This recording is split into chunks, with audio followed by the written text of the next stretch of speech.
Phenols के बारे में कि फिनॉल का जो स्ट्रक्चर होता है वो कैसा होता है और उसके प्रिपरेशन में फिनॉल में क्या करते हैं। सबसे पहले हम स्ट्रक्चर की बात करें तो देखिए जो फिनॉल का जो स्ट्रक्चर होता है यहाँ पर देखिए हमारे पास बेंजीन है, उसके बाद यहाँ पर hybridisation sp2 hybridisation by oxygen और sp3 hybridisation orbital of carbon है और यहाँ पे 1s ऑर्बिटल में हाइड्रोजन जा रहा है, यहाँ पर देखिए दिख रहा है। अब अगर हमें ये एरोमेटिक रिंग है, दो प्रकार की होती है, एरोमेटिक होता है, एलिफेटिक होता है। एरोमेटिक का मतलब ये चक्रीय है, सर्कुलर शेप में जो आता है दैट इज कॉल्ड एरोमेटिक्स। और यहाँ पर देखिए नीचे ये बेंजीन है, बेंजीन के साथ जो ऑक्सीजन है उसमें 136 पिकोमीटर की बॉन्ड लेंथ है और 109 डिग्री का एंगल है और ये हाइड्रोजन है। यहाँ पर देखिए 4 इलेक्ट्रॉन इसमें बाहर को दिखा रहा है, vacant. Bond length and bond angle in phenols, ये क्लियर हो गया होगा। अब प्रिपरेशन ऑफ फिनॉल्स पढ़ते हैं। जो फिनॉल्स को बनाने का जो तरीका होता है फ्रॉम बेंजीन डाइजोनियम क्लोराइड। अब जो बेंजीन डाइजोनियम क्लोराइड होता है, सबसे पहले हम एनिलीन लेंगे और इसकी रिएक्शन कराएंगे इन द प्रेजेंस ऑफ NaNO2 या HCl की प्रेजेंस में। इसमें जो हमारे पास टेम्परेचर होगा 273 टू 278 केल्विन के बीच में होगा। अब यहाँ पर देखिए ये Na पॉजिटिव है ट्रिपल बॉन्ड के साथ NCl और यहाँ पर बेंजोनियम क्लोराइड, मैंने भी कहा था आपको बेंजीन डाइजोनियम क्लोराइड के साथ कराएंगे। तो ये देखिए benzonium chloride plus H2O in the presence of H2SO4 और ये हीट का साइन है, जो ट्राइंगल का साइन होता है वो हीट का साइन होता है और यहाँ पर हम हाइड्रोलिसिस कराएंगे। उसके बाद देखिए हमें फिनॉल मिल गया, OH ऊपर जब लग जाता है तो दैट इज कॉल्ड फिनॉल। उसके बाद from benzene sulphonic acid, benzene sulphonic acid से ये देखिए पहले बेंजीन है, फिर उसके बाद H2O7 ओलियम और ये क्या है सल्फोनिक एसिड है। ये देखिए हमारे पास SO3H है और ये NaOH की प्रेजेंस में आगे बन गया SO3Na, ये सोडियम जुड़ गया इसके साथ। ये जो Na है या SO3 के बाद H को रिमूव करके Na ऐड हो गया plus 2NaOH in the presence of 623 kelvin का इसमें टेम्परेचर है और इसमें Na2SO3 और H2O रिमूव हो जाएंगे इसमें। अब यहाँ पर देखिए हमारे पास बन गया ONA, ठीक है, एथोक्साइड। HCl यहाँ पर HCl के साथ रिएक्शन कराएंगे और इसमें NaCl रिमूव हो जाएगा, तो यहाँ पर हमें फिनॉल प्राप्त हो गया। तो आप ये देखेंगे कि प्रिपरेशन ऑफ फिनॉल काफी इजीएस्ट है और किसी भी तरीके से पूछेगा तो आपको इस तरह से ही इसको बनाना है कि फिनॉल को प्रिपरेशन का तरीका क्या होता है। स्ट्रक्चर ये आपके सामने रखा हो, बॉन्ड लेंथ आपके सामने है कि बॉन्ड लेंथ कितनी दे रखी 136 पिकोमीटर और 109 डिग्री के इसके बीच एंगल बनता है, तब ये रिएक्शन हो पाती है।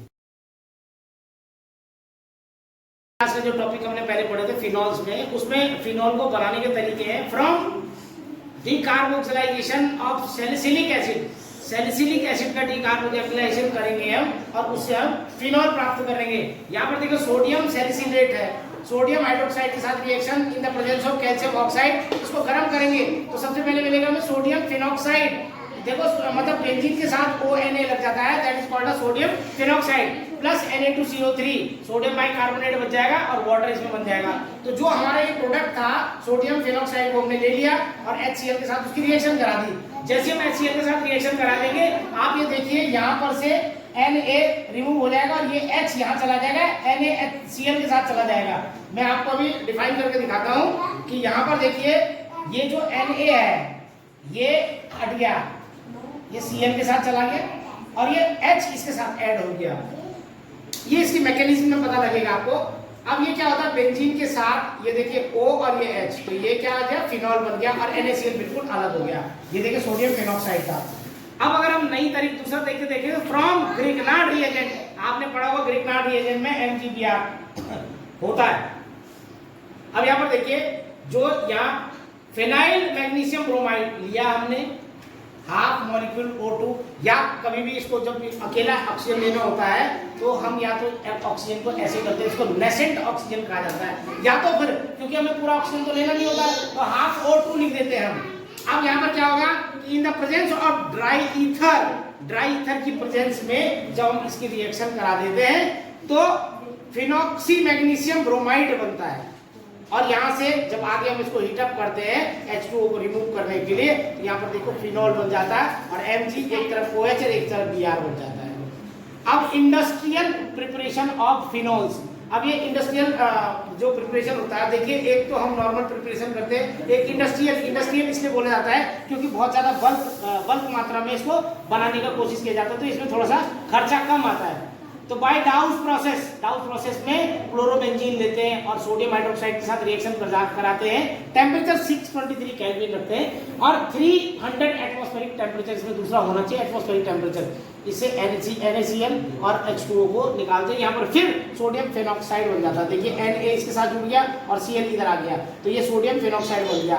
फिर इसको जब हीट करेंगे तो यहाँ से NaCl निकल जाएगा और यहाँ पर देखिए OH लग गया, ये फिनॉल बन गया दोबारा से। ये देखिए H ये H वहाँ ऐड हो गया, उसके बाद Cl यहाँ पर से NaCl के फॉर्म में अलग निकल गया। यहाँ देखिए Cl Na के साथ लग गया और ये HO के साथ लग गया। बाय क्यूमिंग प्रोसेस, इंपॉर्टेंट प्रोसेस है बोर्ड के पर्पज से, ये काफी इंपॉर्टेंट जो है हमारे पास प्रोसेस है बाय क्यूमिंग प्रोसेस।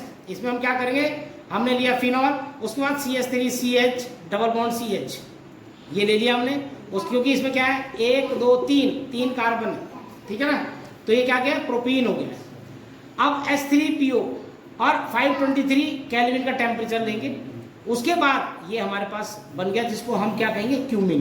क्या कहेंगे क्यूमिन, ये हमारे पास क्यूमिन आ गया और क्यूमिन को अगर ऑक्सीजन के साथ रिएक्शन कराएंगे तो क्यूमिन हाइड्रोक्साइड बन जाएगा और जब हम इसको गर्म करेंगे तो हमारे पास देखो फिनॉल तैयार हो गया अलग से। देखिए फिनॉल